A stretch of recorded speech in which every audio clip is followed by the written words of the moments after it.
اللہ اکبر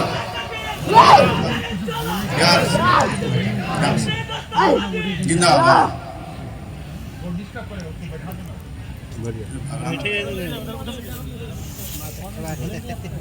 شیخ عبدالحق محدث دہلوی پورے قرآن کو 3 مہینے میں حفظ کر لیا. پورے قرآن. مجدد الف ثانی کو جیل میں ڈلوا دیا. وہ جیل میں جا کے بولے قرآن لے کر آ. قرآن بلوایا, پڑھنا شروع کیا. 3 مہینے میں پورے قرآن کا انہوں نے حفظ کر دیا. آپ کو حیرت ہوگی, میں ایک ایسے آدمی کا نام بتا رہا ہوں جو صرف 7 دن میں پورے قرآن کا حفظ کر دیا. وہ گئے پڑھنے کے لیے امام صاحب کے پاس. امام صاحب میں علامہ بننا چاہتا ہوں. امام صاحب نے کہا جا قرآن یاد کر کے آ. اس کا مطلب یہ ہوا کہ علامہ بننے کے لیے قرآن کا حفظ بہت ہی مفید اور ضروری ہے. اپنے انڈیا میں کیا ہو رہا ہے کہ قرآن شریف لوگ تراویح پڑھانے کے لیے یاد کرتے ہیں. غلط. قرآن نازل تراویح پڑھانے کے لیے نہیں ہوا. قرآن نازل ہوا ہے لائف اسٹائل کے لیے. تراویح ایک ضمن ہے.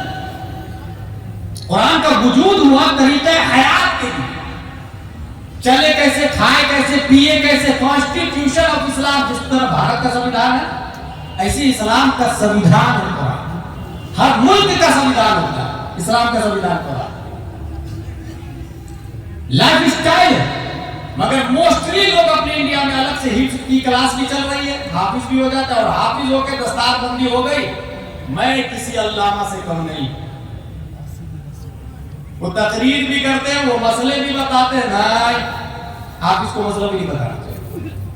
جو یاد ہو وہی بتانا چاہیے, نہیں تو اپنے سے بڑے عالم کے حوالے کر دینا چاہیے. اور یہ پبلک کی لاپرواہی کی وجہ سے بھی ہوا. ایم بی بی ایس کی فیس 200 روپے, ایم ڈی کی فیس 500 روپے, ڈی ایم کی فیس 1000 روپے. مگر یہاں ہر کرتا پاجامہ ٹوپی والا حافظ صاحب, امام صاحب, مولوی صاحب, عالم صاحب سب ایک ہی زمین میں نظر آتے ہیں. سب سے سب پوچھ بھی لیتے ہیں اور سب کی پیروی بھی کر لیتے ہیں. حافظ بننے کے بعد ہمارے یہاں کیا ہوتا ہے, امام صاحب میری ماں کا انتقال ہو گیا ہے, 10 بچے کو بھیج دیجیے گا قرآن شریف کو, قرآن خوانی کے لیے. 10 بچے گئے, قرآن خوانی کیا, 3 پارے ایک بچے نے پڑھے, 1 گھنٹے میں قرآن شریف ختم. اے اللہ, ایک قرآن کا ثواب میری ماں کی روح کو پیش کرتا ہوں, قبول فرما. بحق لا الہ الا اللہ محمد رسول اللہ. یہی چل رہا, یہ اس کو کہتے ہیں قرآن خوانی. قرآن کا وجود قرآن خوانی کے لیے کم, قرآن دانی کے لیے زیادہ ہوا. قرآن سمجھنے کے لیے. اگر مکتب ہمارے یہاں اپنے بچے کو ہم لوگ قرآن شریف پڑھاتے ہیں اور ہمارا بچہ, ہماری بچی قرآن شریف پڑھ لی تو پھر ہم یہ سمجھتے ہیں کہ میرا بیٹا دینی تعلیم بھی جانتا ہے. غلط, اس کو دینی تعلیم نہیں کہتے ہیں. اگر آپ سمجھتے ہیں کہ آپ کا بیٹا, آپ کی بیٹی قرآن پڑھ لی اور دینی تعلیم جان گئی تو بالکل شیطان کے فریب اور دھوکے میں ہے. قرآن پڑھنے کا نام دینی تعلیم نہیں, قرآن سمجھنے کا نام دینی تعلیم. اس لیے مکتب میں قرآن شریف کے ساتھ ساتھ تعمیر ادب اول دوم سو مروار شریعت اور بہار شریعت اردو کی تعلیم لازم. مسائل جاننا یہ فرض ہے. اس لیے قرآن, اور یہ بھی سنیں, بہت سارے لوگ یہ سوچتے ہیں کہ نہیں میرے بچے کو قرآن شریف پڑھا دے, اردو ضروری نہیں ہے, وہ بعد میں دیکھ لیں گے. اردو پہلے.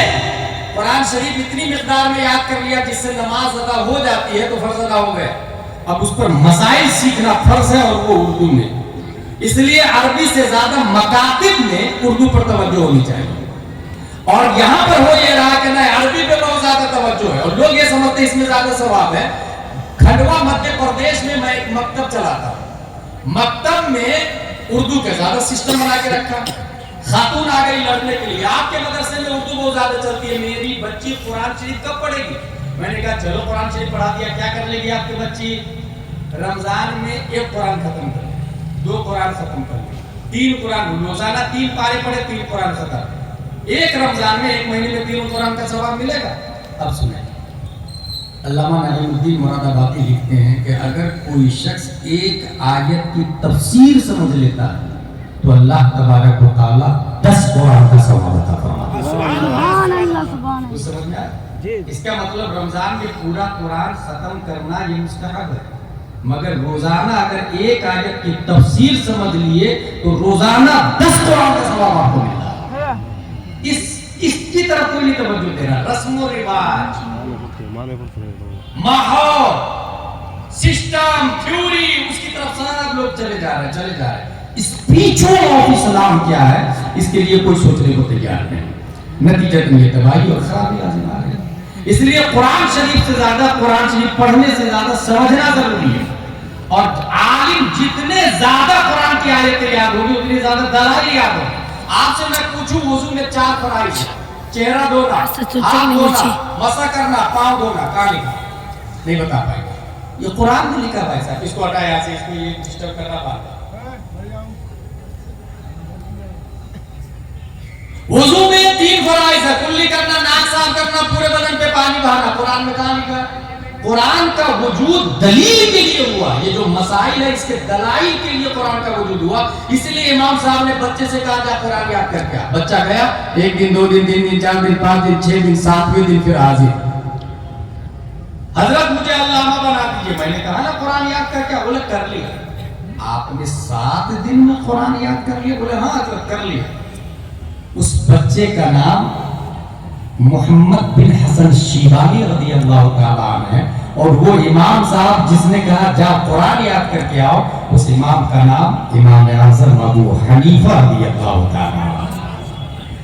آپ کو حیرت ہوگی، مزید بھارت میں میں ایک ایسے آدمی کو جانتا ہوں جو صرف 7 گھنٹے میں پورے قرآن کا حفظ کر لیا۔ 7 گھنٹے میں ہوا یوں، اس سے کس نے کہہ دیا حافظہ، he thought of not حافظ القرآن but you said Hafiza I have 2 options، میں حافظ نہیں ہوں، تم نے حافظ کہہ دیا، یا تو منع کر دو بھائی کل سے حافظ مت بولنا، یا تو پھر حافظ بن ہی جاتا ہوں تاکہ اس کی بات سچ ہو جائے۔ اس وقت کیا حال چل رہا؟ ناظرہ خان سوچتا ہے لوگ مجھے حافظ صاحب بولے، حافظ صاحب سوچتا ہے لوگ مجھے عالم صاحب بولے، عالم صاحب سوچتے ہیں لوگ مجھے مفتی صاحب بولے، اور کچھ مفتی مجدد کا پیپر بانٹ رہے۔ لیکن وہ آدمی تھا، انہوں نے کہا کہ بھائی میں حافظ نہیں ہوں، اس نے حافظ کہہ دیا، اب کیا کروں میں؟ اس کو منع کر دوں یا حفظ کر دوں؟ انہوں نے دوسرا والا آپشن چنا، لاؤ حفظ کر ہی لیتا ہوں، کس کو منع کر دوں؟ اس نے پہلا پارہ الف لام میم 1 بار پڑھا اور یاد کر لیا، صرف 1 بار، اور اتنا اچھا یاد کیا کہ جا کے تراویح بھی پڑھا ہے۔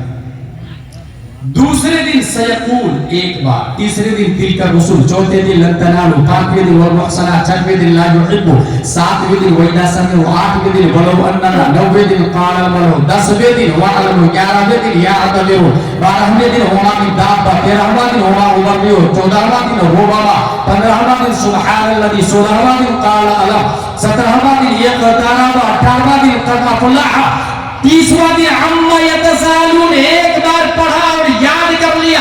ان کے پڑھنے کے ٹائم کو جوڑا گیا تو تخمیناً 7 گھنٹے میں حافظ قرآن بننے والا کوئی اور نہیں، سنیوں کی آن بان شان، بریلی کا کلندر، بھارت کی جان، امام احمد رضا خان۔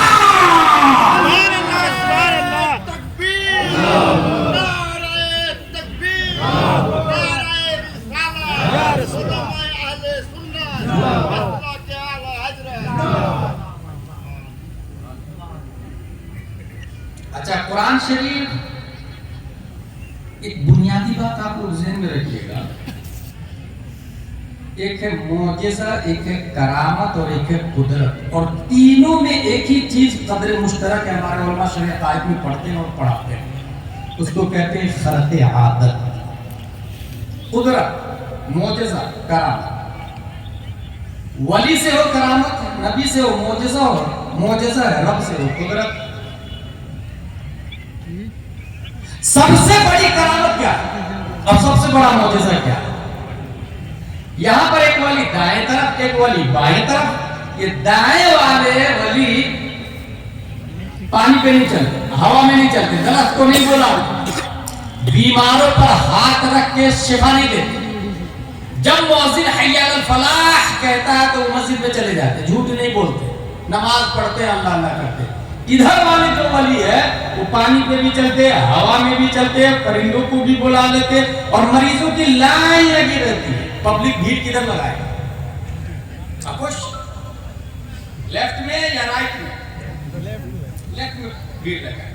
اسی کو کہتے ہیں رسم و رواج. اسپریچول آف اسلام نہیں سمجھتے. یہ ایجوکیشن نہیں، یہ لیٹریسی نہیں، الیٹریسی. اگر آپ اسلام کو سمجھیں گے تو پانی پہ چلنا کرامت ہے ہی نہیں. اگر پانی پہ چلنا کرامت اور ولایت کی دلیل ہے تو روئے زمین پر سب سے بڑا اللہ کا ولی ڈولفن کو ہونا چاہیے، بلو ویل کو ہونا چاہیے، شارک کو ہونا چاہیے، مگرمچھ کو ہونا چاہیے. مگر پانی پہ چلنا کرامت ہے ہی نہیں. اگر ہوا میں اڑنا کرامت و ولایت کی دلیل ہے تو روئے زمین کا سب سے بڑا اللہ کا ولی شاہین کو ہونا چاہیے، ایگل کو ہونا چاہیے، باز کو ہونا چاہیے، کبوتر، مینا، کوا، کبوتر کو اللہ کا ولی ہونا چاہیے.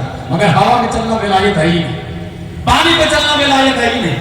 مریضوں کو شفا دینا اگر ولایت ہے تو دنیا میں جتنے MBBS MD اور DM ہیں ان سب کو اللہ کا ولی ہونا چاہیے. مگر یہ اللہ کے ولی نہیں ہے. پھر ولی ہے کون اور کرامت سب سے بڑی کیا ہے؟ آئیے پیروں کے پیر روشن ضمیر شیخ عبدالقادر رضی اللہ تعالیٰ عنہ سے پوچھتے ہیں. غوث اعظم رضی اللہ تعالیٰ عنہ سے پوچھا گیا حضور سب سے بڑی کرامت کس کو کہتے ہیں؟ غوث اعظم فرماتے ہیں کرامت الولی ان یکون قولہ وفعلہ مطابقا لقولہ وفعلہ صلی اللہ علیہ وسلم. ایک ولی کی سب سے بڑی کرامت یہ ہے کہ ان کی بات نبی کی بات کے مطابق ہو، ان کا کام نبی کے کام کے مطابق ہو. پتہ یہ چلا یہ جو دائیں والا ہے یہ نبی کے طریقے پر چلتا ہے، جھوٹ نہیں بولتا، روزہ رکھتا ہے، نماز پڑھتا ہے، حی علی الفلاح پر لبیک کہتا ہے. اور یہ جو بائیں طرف والا ہے پانی پہ چلنا، ہوا میں اڑنا، کیا نبی پانی پر چلے ہیں؟ کیا نبی ہوا میں اڑے ہیں؟ تاریخ میں ایسا کچھ ہو تو آپ بتا دیں مجھے تو میں بھی غور و فکر کر لوں. غوث اعظم فرماتے ہیں ولی کی سب سے بڑی کرامت یہ ہے کہ ان کی بات نبی کی بات کے مطابق ہو، شریعت پر چلنا یہ سب سے بڑی کرامت ہے. الاستقامہ فوق الکرامہ ثابت ہو گیا. ہوا پہ چلنے والا یہ اللہ کا ولی نہیں ہو سکتا. مگر فساد امت کے زمانے میں ٹوپی کے بغیر جو پانی نہیں پیتا ہے، جو نماز کی پابندی کرتا ہے، جو جھوٹ نہیں بولتا ہے، اور جو نبی کے نام پہ 24 گھنٹہ مرنے کے لیے تیار ہوتا ہے، وہ اللہ کا ولی ہے، وہ اللہ کا مقدس ولی ہے. اور نبی کے نام پہ مرنا یہ سب سے بڑی کرامت ہے. یہی سے پتہ چل گیا توحید و رسالت کے شہدائیوں ڈھونگی باباؤں کے پیچھے مت پڑنا، ہوا میں چلنے والے ڈپلیکیٹ پیروں کے پیچھے نہ جانا. یہ دیکھنا وہ عالم ہے کہ نہیں، وہ نماز پڑھتا ہے کہ نہیں، وہ جاہلوں کے ساتھ اختلاف کس قدر رکھتا ہے، وہ تنہائی میں عورتوں کو بیٹھا کے سر پہ ہاتھ رکھ کے دعا تعویذ تو نہیں کرتا ہے. اگر ایسا آدمی ہے تو ہرگز ہرگز اس سے بیٹھ نہ ہونا. اور سمجھ جانا یہ انسان قوم کے لیے فسادی ہے، یہ انسان شریعت کے لیے ڈینجرس ہے. یہ دیکھنا کہ ان کا رنگ ڈھنگ نبی کے رنگ ڈھنگ سے مل رہا ہے تو آنکھ بند کر کے اسے کے پیچھے چلنا. وہی وہ آدمی ہے جو آپ کو اعلیٰ حضرت تک لے جائے گا. اعلیٰ حضرت غوث اعظم تک، غوث اعظم مصطفیٰ تک، اور مصطفیٰ رب القدیر تک پہنچا دیں. سب سے بڑی کرامت میں نے بتا دی. سب سے بڑا معجزہ چاند کو نبی نے پھاڑ دیا. کیا یہ سب سے بڑا معجزہ ہے؟ نہیں. سورج کو نبی نے بلایا، سب سے بڑا معجزہ ہے؟ نہیں. نبی کا سب سے بڑا معجزہ قرآن مقدس جو آج جامعہ قادریہ میں پڑھائی جاتی ہے. قرآن مقدس آج بھی معجزہ ہے. آج بھی اگر اس کے بارے میں کچھ علمی گفتگو ہوگی جسے توجہ سے سنیے گا. قرآن معجزہ کیوں بنا؟ پوری دنیا کے اندر انسان بولتا ہے مگر یہ بولنا بھی اضافی چیز ہے. ایک انسان کم بولتا ہے تو اس کو بھی کہہ دیتے ہیں گونگا ہے، اور جو زبان سے نہیں بولتا ہے اسے بھی کہتے ہیں گونگا ہے. عرب کا مطلب ہوتا ہے بولنے والا، اور عرب کے علاوہ کو اہل عرب عجم کہتے ہیں جس کا مطلب ہے گونگا. عرب کے اندر بکری چرانے والا بھی شاعر ہوتا ہے، بہت بڑے بڑے شاعر. ڈاک دہلوی جیسے ہزاروں اس کے دامن میں سمٹ جائے. مرزا جیسے لاکھوں اس کا نام نہیں سنا گیا. اونٹ چلانے والا شاعر ہوتا ہے. عام ہے شعروں میں بات کرنا. بازار اوقاف ہر ہفتے لوگ اپنے اشعار کہیں گے باپ دادا کی تاریخ میں. جس کا کلام بہت اچھا ہوگا خانہ کعبہ پہ لٹکا دیا جائے. اگلے ویک دوسرا کلام جو اچھا ہوگا اس کو ہٹا کے اس کو لگایا جائے گا. یہ سسٹم تھا. ایسے ماحول میں پیارے مصطفیٰ نے کہا کعبہ پر ایک آیت لٹکا دو. اِنَّا أَعْطَيْنَاكَ الْكَوْثَرَ فَصَلِّ لِرَبِّكَ وَانْحَرْ إِنَّ شَانِئَكَ هُوَ الْأَبْتَرُ. اور پھر چیلنج اس کا جواب لے کر کے آؤ. اس کے مقابل کوئی شعر لے کر کے آؤ, کوئی کلام لے کر کے آؤ, کوئی نظم لے کر کے آؤ, کوئی نظم لے کر کے آؤ. اور ایک آدمی سے نہیں ہو رہا ہے نا, تو عرب کے جتنے شاعر اور جینیس ہے سب کے سب جمع ہو جاؤ. اور انسان سے کام نہیں چل رہا تو جناتوں کو بھی بلا لو. انسان اور جنات سب مل کے لاؤ. سب مل کر کے بھی نہیں لا پائے, اس کے آگے ایک لفظ لکھ دیا ما ھذا کلام البشر. یہ انسان کا کلام نہیں, خالق انسان کا کلام ہے. ایسے میں پیارے مصطفیٰ صلی اللہ تعالی علیہ وسلم کا کوئی استاد نہیں ہے, یاد رکھیے گا. Therefore every student should be an ideal student. ہر شخص وہی بولتا ہے جو سنتا ہے. یہاں ایک بات اور یاد آ گئی مجھے, جو بچہ پیدائشی بہرا ہوتا ہے وہ پیدائشی گونگا بھی ہوتا ہے. پھر سے سنیں میری بات, جو بچہ پیدائشی بہرا ہوگا وہ پیدائشی گونگا بھی ہوگا. کیوں؟ کیونکہ یہ جو ڈائری ہوتی ہے نا, ڈائری یہ پلین ہوتی ہے. بچہ جب پیدا ہوتا ہے تو اس کے دماغ کی ڈائری پلین ہے. اس پلین ڈائری میں ووکیبلری جب جاتی ہے تو بچہ دماغ میں لکھتا ہے, اور جو لکھتا ہے وہی وہ پروناؤنس کرتا ہے. میم الف زبر ما نون غنہ ماں. آپ نے بولا, بچے نے سنا, وہی زبان سے بولتا ہے ماں. یہی بچہ اگر علی پور میں کہتا ہے وہ ہوتا ہے, اس کو دوسرے دن لندن میں چھوڑ دے اور 2 سال کے بعد بولا ہے تو وہ ماں نہیں بولے گا, mother, father, brother, sister, skies, rivers, water, trees. جو سنتا ہے وہی ڈائری میں سیو کرتا ہے. یہی سے یہ بھی مجھے سمجھ میں آیا کہ اگر ہماری ماں اور بہنیں اپنے بچے کو دودھ پلاتی تو آٹا گوندھتے سمے اسے چاہیے کہ پانی آٹا میں ملائے, آٹا گوندھے اور موبائل پر یوٹیوب میں لگا دے کلام اعلیٰ حضرت اویس رضا قادری. اب ادھر موبائل چلے گا جس میں آواز آئے گی کیا دبے جس پہ حمایت کا ہو پنجہ تیرا, شیر کو خطرے میں لاتا نہیں کتا تیرا, بد سہی چور سہی مجرم و ناکارہ سہی, ہے وہ کیسا ہی سہی ہے تو کریمہ تیرا. نیکسٹ کلام چالو ہوگا, ان کی مہک نے دل کے غنچے کھلا دیے ہیں, جس راہ چل دیے ہیں کوچے بسا دیے ہیں. اگلا کلام چلے گا, دشمن احمد پہ شدت کیجیے, ملحدوں کی کیا مربت کیجیے, غیظ میں جل جائے بے دلوں کے دل, یا رسول اللہ کی کثرت کیجیے. ماں آٹا گوندھ رہی ہے, بچہ گود میں کھیل رہا ہے, اس کے کانوں میں اعلیٰ حضرت کا کلام جائے گا, اس کے کانوں میں نبی کی صفت جائے گی, اس کے کانوں کے راستے نبی کے اوصاف جائیں گے, دماغ کی ڈائری میں وہ سیو کرے گا. ماں اگر چاول بنا رہی ہے یوٹیوب پر لگا دے کنز الایمان سورہ یاسین کا ترجمہ, اب سورہ یاسین چلے گی اور اس کا ترجمہ چلے گا. بچہ کے کانوں میں سورہ یاسین بھی جائے گی اور اس کا ترجمہ بھی جائے گا. اب وہ بچہ جب بڑا ہوگا تو گانا نہیں گائے گا, بالی ووڈ کی پیروی نہیں کرے گا, ہالی ووڈ کی ایکٹنگ نہیں کرے گا, وہ ٹالی ووڈ کی تمثیل اور مثال نہیں پیش کرے گا. وہی بچہ جب بڑا ہوگا تو کوئی مجاہد ملت بنے گا, کوئی صدر الشریعہ بنے گا, کوئی داد الشریعہ بنے گا, کوئی مفتی اعظم بنے گا, کوئی شاہ عالم اور قطب عالم بنے گا. اور اس طریقے سے بنگال کی دھرتی پر پھر سے کوئی مجاہد دورہ پیدا ہوگا, سنیت کی حفاظت کرے گا اور ایمان کی کمانڈنگ کرتے ہوئے مرد مومن کو رب قدیر تک پہنچانے کی ضمانت و سیادت دے. جو سنتا ہے وہی محفوظ ہوتا ہے. حضور صلی اللہ تعالی علیہ وسلم عرب میں پیدا ہوئے, عرب والے اشعار بول رہے ہیں, قرآن شریف کا جواب کوئی نہ لا سکا. حضور صلی اللہ علیہ وسلم کا کوئی استاد نہیں ہے, کسی نے پڑھایا نہیں, اور پڑھائے گا کون کس کو؟ پہلے اسٹوڈنٹ یا پہلے ٹیچر؟ پہلے ٹیچر، یہی ہے نا، پہلے اسٹوڈنٹ یا پہلے ٹیچر؟ پہلے ٹیچر۔ انسان پہلے ڈاکٹر، بعد میں ڈاکٹر، پہلے اسٹوڈنٹ بعد میں، باپ پہلے بیٹا بعد میں۔ یہاں میں اکارڈنگ ٹو سائنٹسٹ ایک بات کرنے جا رہا ہوں کہ نبی کا ٹیچر بنتا کون؟ ٹیچر بننے کے لیے نبی سے پہلے ہونا ضروری ہے، اور سائنسدانوں نے یہ کہا ہے in short the Big Bang hypothesis states that all of the current and past matter in the universe came into existence at the same time roughly 13.8 billion years ago.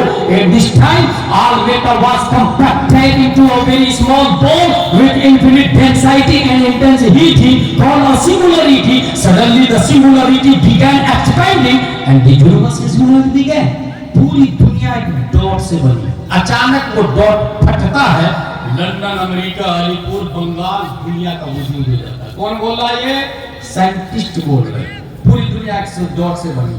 Scientist میں ایک سوال کرنا چاہتا ہوں، وہ ڈاٹ رہتا کہاں تھا؟ حیز طبیعی کیا تھی؟ لایا کس نے؟ کلر کیسا تھا؟ Reply I don't know. سائنسدانوں نے کہا مجھے نہیں معلوم، مجھے نے دیکھ لیا اسے بڑی محنت و مشقت سے 13.8 بلین ایئر سے، جو بلین 1 ملین 10 لاکھ کا ہوتا ہے، 1 بلین 100 کروڑ کو کہتے ہیں، 13.8 بلین ایئر سے ایک وہ دنیا ڈاٹ سے بنی ہے۔ اور وہ ڈاٹ کہاں سے آیا، کیوں آیا، کیسے آیا، نہیں پتا۔ چلیں اب دارالعلوم جامعہ قادریہ مظہر العلوم میں پڑھنے والوں سے پوچھ لیتے ہیں، آپ بتائیے اس ڈاٹ کی حقیقت کیا ہے، اس کی ماہیت کیا ہے؟ اللہ اکبر کبیرہ۔ یہ جامعہ قادریہ کے طلبہ پہلے سب سے پہلے ناظرہ پڑھتے، پھر اعدادیہ، اولا، ثانیہ، ثالثہ، رابعہ، خامسہ، سادسہ، سابعہ، ثامنہ، فضیلت، بخاری شریف، ترمذی شریف، ابو داؤد شریف، مسند احمد بن حنبل حدیث تک پہنچتے ہیں تو وہاں ایک بات نظر آ گئی، اور وہ بات یہ ہے کہ 1400 سال پہلے پیارے مصطفیٰ کی بارگاہ میں کھڑے ہو کے حضرت جابر نے نبی سے اس کوشچن کا آنسر پوچھ لیا، یا رسول اللہ اخبرنی ان اول شیء خلق اللہ تبارک و تعالی قبل کل الاشیاء، قال یا جابر ان اللہ تعالی قد خلق نور نبیک من نوره فجعل ذلك النور يدور بالقدرة حيث شاء الله تبارك وتعالى ولم يكن في ذلك الوقت لوح ولا قلم ولا جنة ولا نار ولا ملك ولا سماء ولا شمس ولا قمر ولا جن ولا انس، فلما اراد الله ان يخلق الخلق قسم ذلك النور الى 4 اجزاء، فخلق من الجزء الاول الله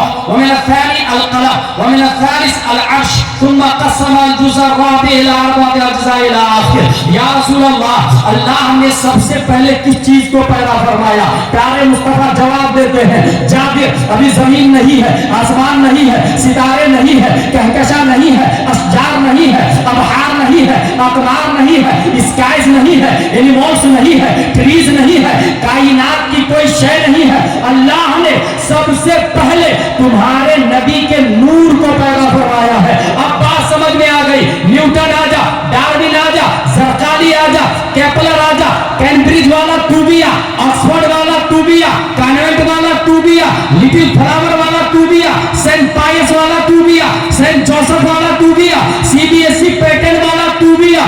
تو جسے ڈاٹ بولتا ہے اس کی حقیقت سے تو جاہل ہے، تو ناآشنا ہے، تو الیٹریٹ ہے، مگر اسلام بولتا ہے، جامعہ قادریہ کا تیور اور ایجوکیشن بولتا ہے وہ ڈاٹ نور مصطفیٰ ہے، وہ ڈاٹ پیارے مصطفیٰ صلی اللہ علیہ وسلم ہے۔ اب سوال پیدا ہوتا ہے، یو ہیو اینی پروف؟ آپ کے پاس کیا دلیل ہے؟ وہ ڈاٹ نور مصطفیٰ ہے۔ Yes yes yes I have proof. One day حضور صلی اللہ علیہ وسلم نے پوچھا، جبریل تمہاری عمر کتنی ہے؟ جبریل علیہ السلام جواب دیتے، I don't know what is my age۔ یا رسول اللہ مجھے نہیں پتا میری عمر کتنی ہے، ہاں اتنا جانتا ہوں ایک تارا اور زمین سے تارا ڈاٹ کی طرح دکھتا ہے۔ ایک تارا چوتھے حجاب میں 70,000 برس کے بعد چمکتا تھا، اس کو میں نے 72,000 مرتبہ دیکھا۔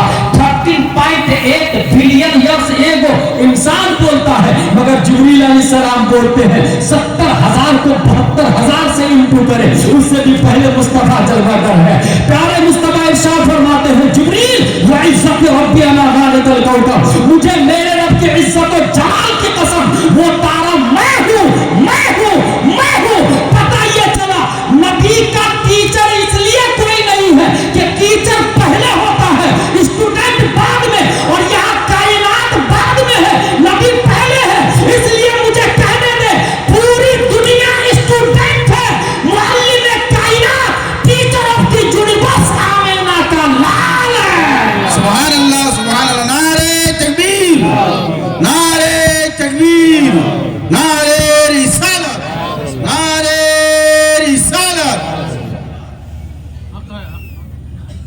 حضور صلی اللہ تعالی علیہ وسلم ٹیچر آف دی یونیورس، معلم کائنات، قرآن مقدس حضور صلی اللہ تعالی علیہ وسلم کا سب سے بڑا معجزہ کیوں؟ اس لیے کہ نبی کسی سے پڑھے نہیں، اور جب باتیں کر رہے تھے تو تیرے آگے یوں ہے دبے لچے فصحا عرب کے بڑے بڑے، کوئی جانے منہ میں زبان نہیں نہیں نہیں نہیں بلکہ جسم میں جان نہیں۔ حضور صلی اللہ تعالی علیہ وسلم کلام فرمایا، وہ بھی عرب کا حال یہ ہے۔ اب ذرا عرب کی عربی بھی سنیں، اتنے ایکسپورٹ ہوتے ہیں کہ ایک شعر میں 2 مصرع ہوتا ہے۔ جیسے ان کی مہک نے دل کے غنچے کھلا دیے ہیں، جس راہ چل دیے ہیں کوچے بسا دیے۔ پہلا مصرع ان کی مہک نے دل کے غنچے کھلا دیے، یہ پہلا مصرع ہے۔ دوسرا مصرع کیا ہے؟ جس راہ چل دیے ہیں کوچے بسا دیے۔ عزم محکم ہو تو ہوتی ہے بالائیں پسپا، کتنے طوفان پلٹ دیتا ہے ساحل تنہا۔ پہلا مصرع عزم محکم ہو تو ہوتی ہے بالائیں پسپا، پہلا مصرع۔ یہ مکمل کب ہوگا؟ جب دوسرا اسے جڑے گا، کتنے طوفان پلٹ دیتا ہے ساحل تنہا۔ تم دیے باد مخالف سے نہ گھبرا ہے عقاب، پہلا مصرع۔ یہ تو چلتی ہے تجھے اونچا اڑانے کے لیے، دوسرا مصرع۔ عرب کا حال سنا۔ امرؤ القیس کے بارے میں فیمس ہے، اس کے امرؤ القیس کو کڈنیپ کر لیا لوگ اور کہا ہم تمہارا مرڈر کرنے والے ہیں، آخری خواہش۔ اس نے کہا ہاں یار یہ خواہش ہے۔ دیکھیں عربی کا عروج پر جانا اور کتنا جینیس ہونا اور کس قدر شعر گوئی میں مہارت تامہ ہونا تھا، اس کا اندازہ لگا۔ اس نے ایک شعر دیا، شعر نے مصرع دیا، کہا میری آخری خواہش یہ ہے کہ یہ میرا مصرع ہے، میری بیٹی کو دے دینا لا کے، بس یہی آخری خواہش ہے۔ مصرع کیا ہے؟ الا یا ابنتا انی اباکم، خبردار اے میری دونوں بیٹیاں میں تمہارا باپ ہوں، یہ مصرع ہے۔ الا یا ابنتا انی اباکم، امرؤ القیس کا مرڈر ہو گیا۔ وہ مصرع لے کر کے قاتل اس کے گھر پہنچے۔ امرؤ القیس کا گھر کون ہے؟ بولے یہ گھر۔ دروازہ کو نوک کیا، کون؟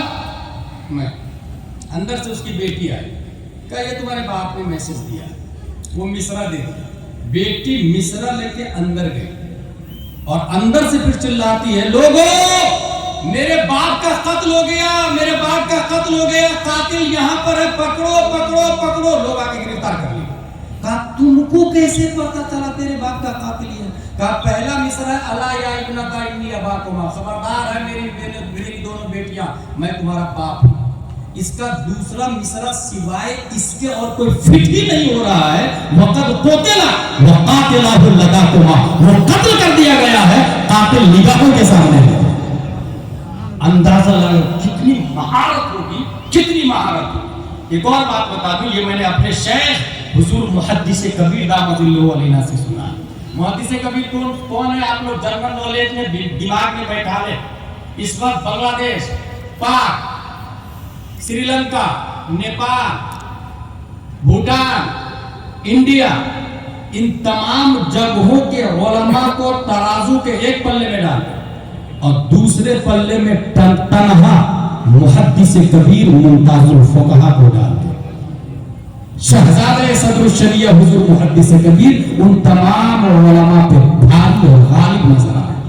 یہ حضور محدث کبیر جن کے بارے میں تاج الشریعہ نے فرمایا تھا علامہ کا گستاخ کو جاہل ہی ہو سکتا ہے۔ حضور محدث کبیر سے میں نے کیا سنا وہ بتاتے ہیں کتاب کے حوالے سے، کتاب بھی میں نے سرچ کیا ہے اس کو۔ ایک شخص عرب کی مجلس میں بیٹھتا تھا، عربی دانی دیکھیں، عرب کی مجلس میں بیٹھ کے ایک عجم کا آدمی برسوں سے عرب میں رہ رہا تھا، فارس کا رہنے والا تھا، عرب میں رہتے رہتے عربی پر مہارت تامہ حاصل ہو گئی تھی۔ کوئی آدمی اگر مہاراشٹرا سے آ کے آپ کے یہ علی پور میں رہنے لگ جائے اور بنگلہ بہت شاندار بولے اور یہ کہے کہ مجھے کوئی پکڑ بھی نہیں پاتا ہے کہ میں مہاراشٹرا کا ہوں یا بنگلہ کا ہوں، اس کی مہارت کی بنیاد۔ ایسے ہی عجم سے ایک آدمی جا کے عرب میں عربی پر اتنی مہارت کیا تو اس نے دعویٰ کر دیا کہ میری گفتگو سے کوئی اندازہ نہیں لگا سکتا کہ میں عرب کا نہیں ہوں۔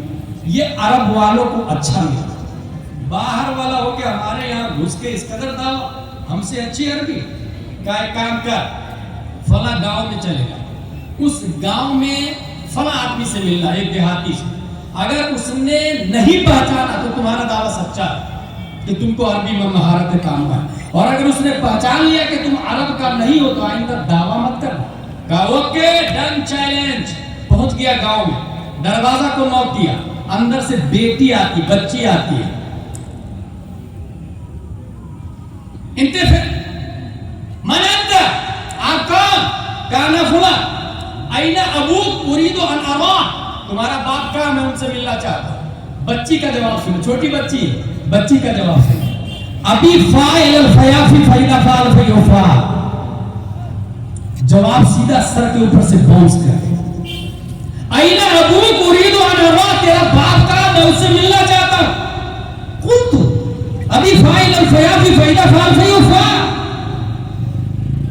اس نے پھر کہا این ابوک اريد ان اراہ، اندر ماں کچن میں کھانا بنا رہی تھی، ماں بولتی ہے بیٹی کون ہے دروازے پر، تو بچی بولتی ہے لگتا ہے کوئی عجمی ہے، میری بھاشا نہیں سمجھ رہا،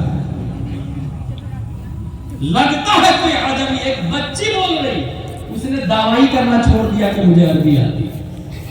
اس قدر عربی میں مہارت کام عرب والوں کو، ایسے میں مصطفیٰ قرآن مقدس لے کر کے آتے ہیں، دنیا کے اندر یہ سویدھان اور بھی بنے ہیں، پیارے مصطفیٰ کا سب سے بڑا معجزہ قرآن مقدس اس لیے بھی بن گیا کہ بھارت کا بھی سویدھان ہے، امریکہ کا سویدھان ہے، ڈربن لیبیا تونس جزائر کا سویدھان ہے، 208 کنٹری کے سویدھان ہے، مگر جب کوئی نیا پی ایم آتا ہے تو سویدھان میں قابل ترمیم چیزوں میں ترمیم کر دیتا ہے، یہ اتھارٹی اس کو حاصل ہے، تقاضۂ حال کے حساب سے سویدھان میں تبدیلی ہوتی ہے، کانسٹیٹیوشن میں تبدیلی ہوتی ہے، مگر قرآن مقدس ہے جس میں 1400 سال سے لے کر ابھی تک تبدیلی نہیں ہو رہی ہے۔ کیا وجہ ہے؟ وہ بھی سویدھان ہے، یہ بھی سویدھان ہے، وہ بھی کانسٹیٹیوشن ہے، یہ بھی کانسٹیٹیوشن ہے، اس میں تبدیلی ہوتی ہے ہر 5 سال کے بعد میں نئے نئے سنشوجن ہو جاتے ہیں، مگر قرآن انچینجبل کیوں ہے؟ اس کا جواب یہ ہے کہ بھارت کا سویدھان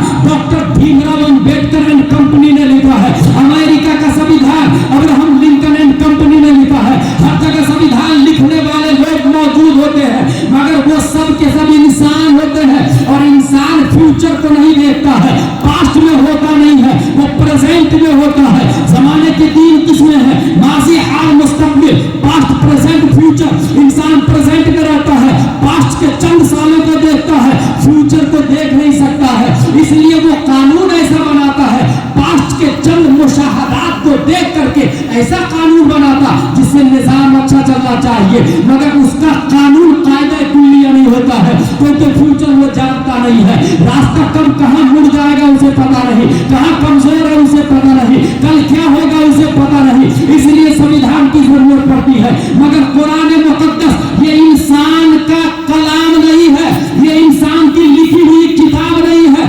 قرآن نازل کیا اللہ تبارک و تعالیٰ نے، اور اللہ کی بارگاہ میں پاسٹ بھی پریزنٹ ہے، فیوچر بھی پریزنٹ ہے، قیامت تک رب قدیر کی بارگاہ میں پریزنٹ ہے، حضرت آدم بھی رب قدیر کی بارگاہ میں پریزنٹ ہے، اس لیے دنیا کا ہر سویدھان قابل تبدیل ہے، مگر قرآن کبھی بدلا نہیں جائے گا، قرآن کبھی قابل چینج نہیں ہے، قرآن کبھی قابل ترمیم نہیں ہے۔ ہاں اگر ضرورت پڑے گی تو زمین کو بدلی جا سکتی ہے، آسمان کو بدلا جا سکتا ہے، سورج چاند کو نظارے اور طیارے بدلے جا سکتے ہیں، مگر قول محمد کل بھی غالب تھا، آج بھی غالب ہے، اور قیامت میں سب پہ غالب اور باری نظر آئے۔ قرآن انچینجبل ہے، قرآن رسول اللہ صلی اللہ تعالی علیہ وسلم کا معجزہ۔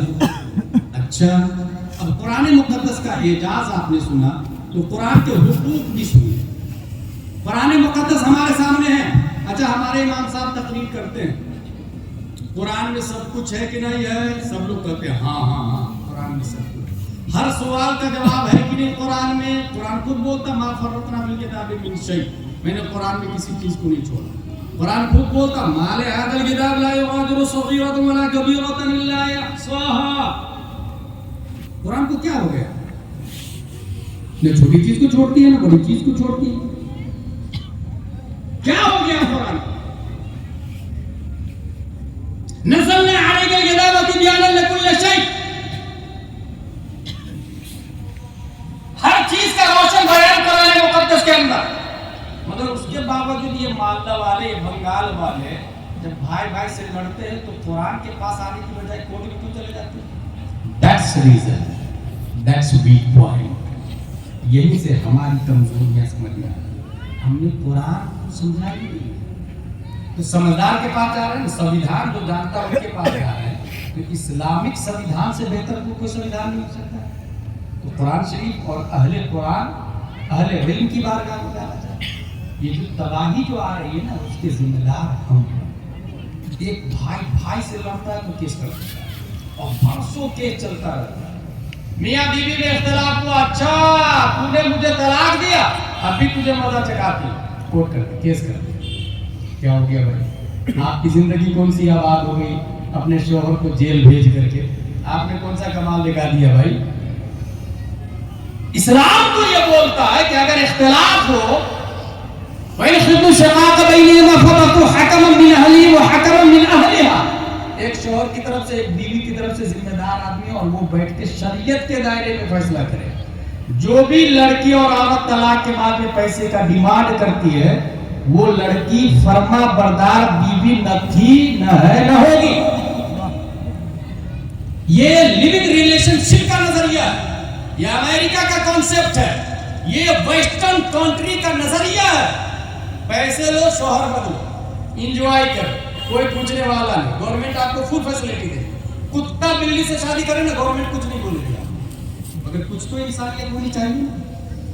اب انسانیت کی حفاظت کون کرے سوائے پیارے مصطفیٰ کی؟ انسانیت کی حفاظت کی ذمہ دار کوئی نہیں. ہمارے نبی ہے. میں آپ کو چھوٹی چھوٹی کچھ باتیں بتاتا ہوں جس کو آپ شوق لگے گا. انسان اور جانور میں کیا فرق ہے؟ دونوں ننگے پیدا ہوتے ہیں. انسان بھی ننگا پیدا ہوتا، جانور بھی ننگا پیدا ہوتا. بڑا ہو کے جو کپڑا نہ پہنے وہ جانور ہے، جو کپڑا پہنے وہ انسان ہے. صحیح بول رہا ہوں؟ اس کا مطلب جو کم کپڑا پہنتا ہے وہ جانور ہے، اور جو اپنی بیٹی کو اسکرٹ پہنا کے اسکول بھیجتا ہے وہ باپ بھی جانور اور بیٹی بھی جانور ہے. غیرت مر چکی، احساس ندامت کا شیطان نے برسوں پہلے جنازہ نکال دیا.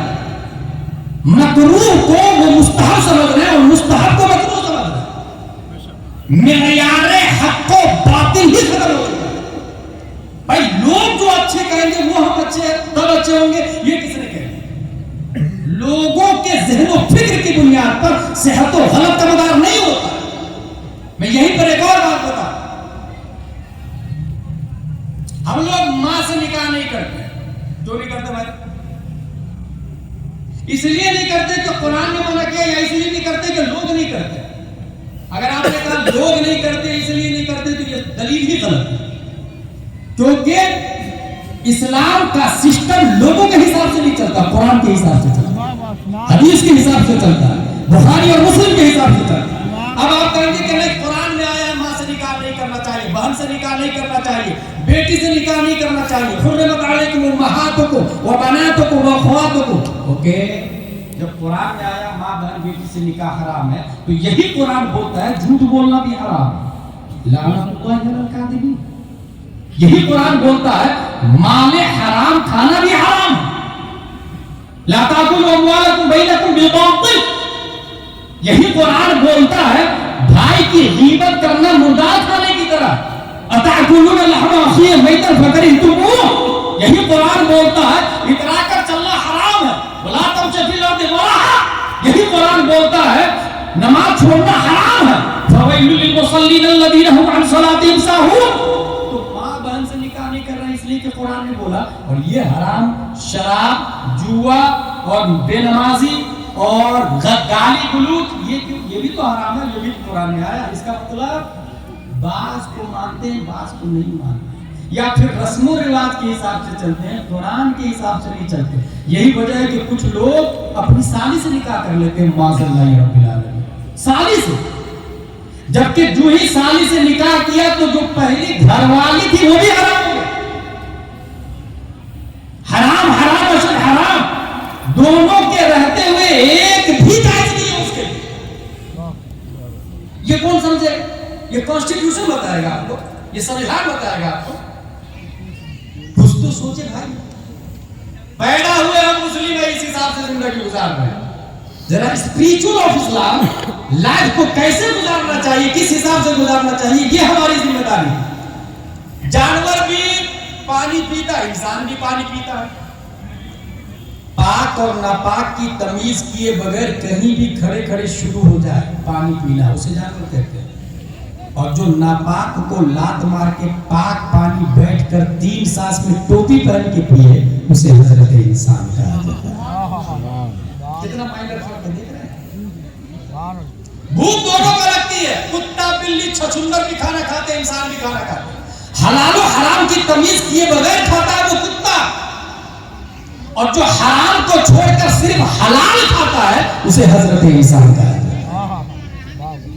پیشاب دونوں کرتے, کھڑے کھڑے کہیں بھی شروع ہو جائے وہ جانور, اور جو بیٹھ کر پیشاب کے بعد پانی لیتا ہے اسے حضرت انسان کہا جاتا ہے.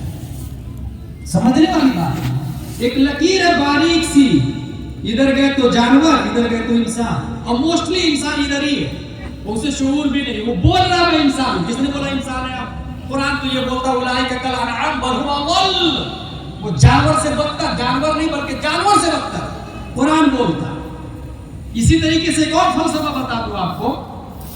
بات چونکہ حضور صلی اللہ علیہ وسلم اور قرآن کی چل رہی, زندگی کس کو کہتے ہیں, زندہ کون ہے آپ؟ جتنے لوگ بیٹھے ہیں یہاں پر سب زندہ ہے, یہی کہیں گے آپ؟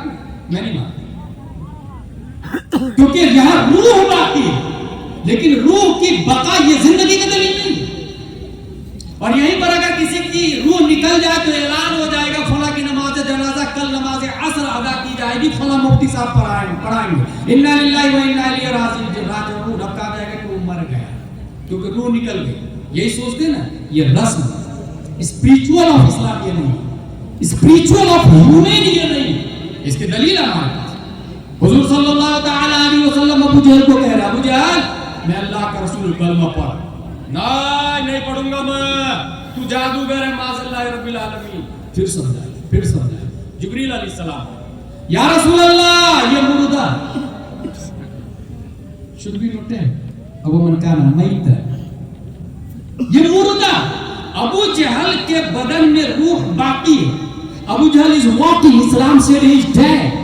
Abu Jahl, his eyes are watching, Islam said